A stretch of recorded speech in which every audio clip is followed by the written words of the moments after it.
प्यार कभी नहीं मरता। सदियों पहले भूले बिसरे राज्य चंदनगढ़ में एक राजकुमार था, वीर सिंह। वह एक साधारण वैद्य की बेटी मीरा से गहरा प्रेम करता था।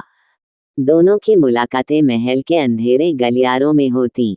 वीर अक्सर कसम खाता, जब मैं राजा बनूंगा तो तुझे अपनी रानी बनाऊंगा, चाहे इसके लिए मुझे सारी दुनिया से लड़ना पड़े।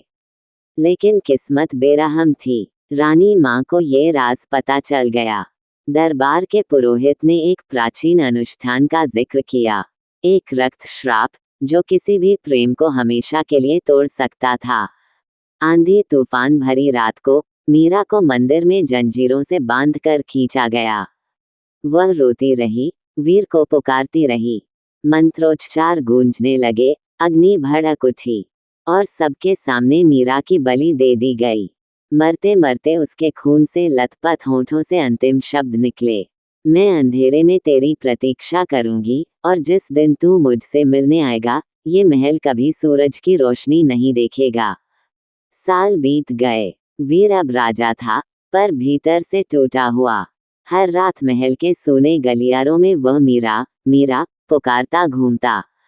नौकर कामिनियां कहने लगीं, मंदिर में एक स्त्री की पायल बजती है, वही मीरा की आत्मा है। एक रात पायल की आवाज सचमुच वीर को मंदिर तक खींच लाई।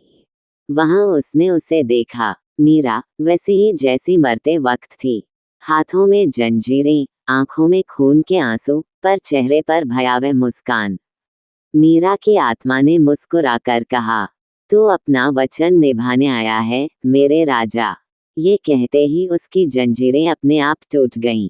वह धीरे धीरे आगे बढ़ी और वीर सिंह की छाती पर हाथ रख दिया।